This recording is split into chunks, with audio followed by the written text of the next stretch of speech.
What's up, everybody? Some assignment instructions here. This will be a pretty short video, and I'm just going to kind of overview this project that we're starting up that we're going to be working on over the next week or so. Now, one thing I had a lot of comments on way back in quarter 1 was when we did the World War I propaganda poster. I had a lot of people say they really liked the art project. Typically in class in a normal year, I would do way more art style projects and little creative type things. This year, I don't know. I mean, I guess excuses. I just have had a hard time tying that into remote and virtual learning. But I'll admit that I haven't done a good job at it, and I do try to pride myself on doing different styles of lessons and visual and auditory things and some written work, and I try to mix it up as best I can. Although I will say I've struggled with that, really hitting all learning styles during remote and virtual learning. So anyway, though, I'm pledging from the rest of the year on, I'm going to make a good effort to try to do more art style projects, or creative projects is really probably the better way I could say it. Now, I also know every year when I assign these, I always have a couple kids in each class that are like, I hate doing art. I'm a terrible drawer. Well, for this one, I thought I'd give you some options.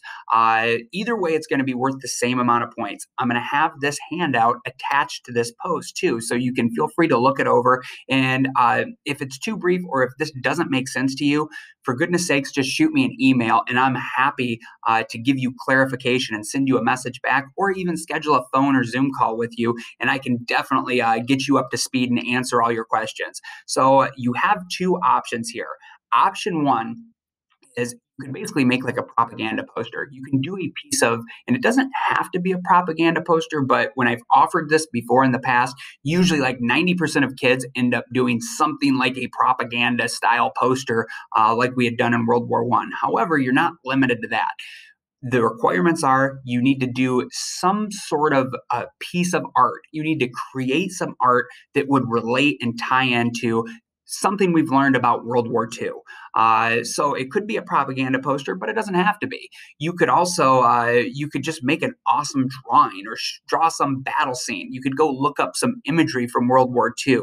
You could think to some of the movie clips that we've hit so far and are about to cover and incorporate that in. You really could do like a poem or a story or a song. I really don't have too many people generally take advantage of that, but I have had a few in the past. I've had people in the past for this do like a panorama and actually make a little battle scene out. Now for this, you guys aren't coming in, so you're not really going to submit it like you normally would.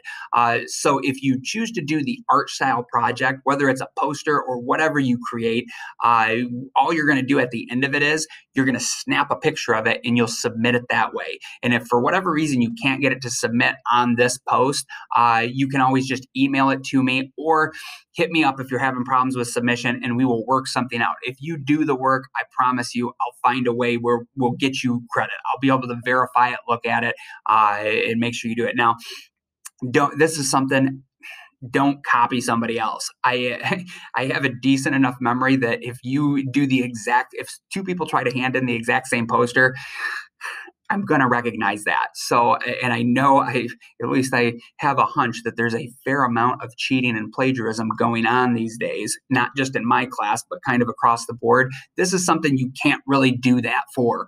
I want you to be original. I want you to, whether you're a great artist or not, put some time into it, make a decent piece of art. Remember, I don't expect you, I know different people are at different levels in their art skills and drawing abilities. I don't expect you to be a professional artist. I'm more looking for effort. I want to see that you care and that you tried. Now, if you are doing a poster or some sort of a scene or drawing or imagery, if you want to get full credit, try to make it look good and put some color in it. I am looking for effort there. And if you're not a good drawer, if you're in the building, you can actually sign out and come to my room. I have an old school projector, and I can print an image for you. Anything that you can find online, I could print it for you on a sheet of computer paper, and then you could come come in and trace it. I'm totally fine with, as long as you're doing the work, if you want to trace or do something like that. Another idea, if you're at home, if you put it up on a window, like just tape it, usually you can trace from there, and then you can get the background image, and then you can shade it in and color it from there. All right. Now, for the people that hate doing artwork and absolutely don't want to make a poster or anything like that, you're not too artsy fartsy. The other option is you could make a raft writing assignment. Now, we had done one of those in semester one. Typically, I do one of those like every marking period. This year, I think we've only done one that I can remember so far.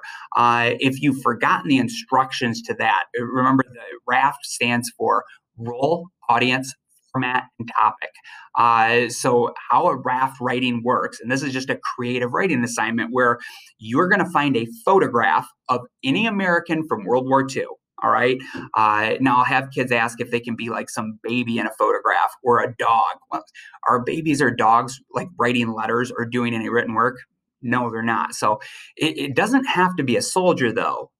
Usually most kids think it has to be from like a soldier's perspective. Not the case. An American from World War II, and ideally an adult American from World War II.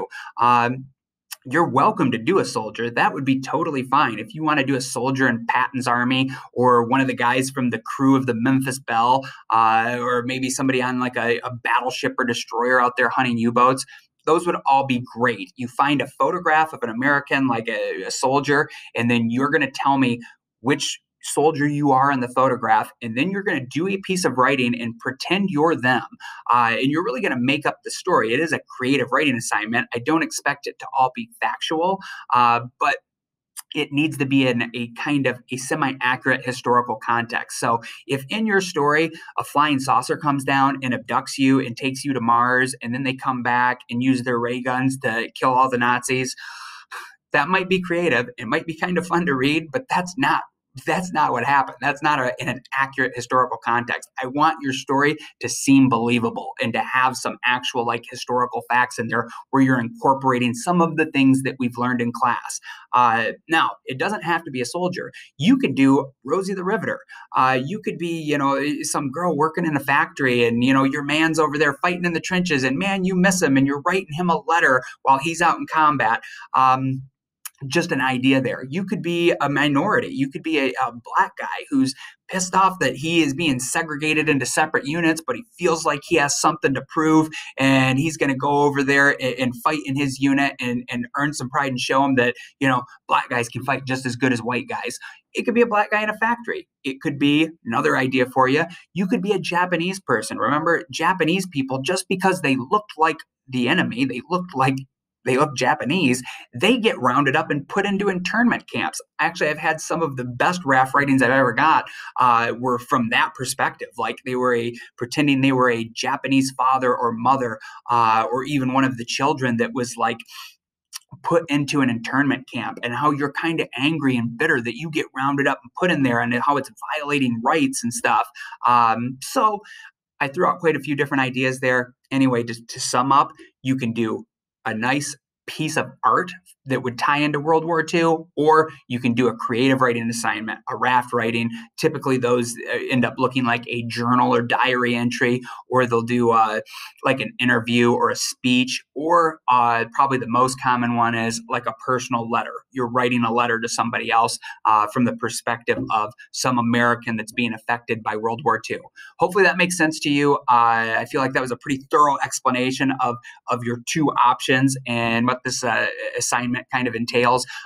Don't miss out on it. I'm going to make this worth quite a few points. Honestly, I think this is going to be not counting like journals or the Q&A that are weighted at 25% of your grade, but for regular classwork, this is going to be worth more than any one single quiz or other assignment. So pretty big point value attached to it. Take advantage of it. Do a good job. This is something everybody is capable of getting an A on. If you've been watching the lectures and kind of tuned in and following what we're doing in class, it's all about effort. You put a little effort in, you show me you care and try and give me something that reflects that work, you're going to get a good grade on it.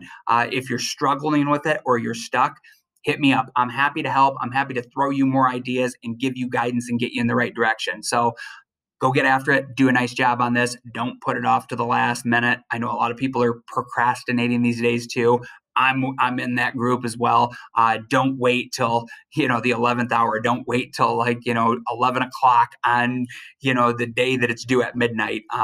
Do yourself a favor. Be kind to yourself. Start working on this a little bit sooner, and typically your finished product is going to reflect that and be a little better too. All right, with it. Let me know if you have any questions.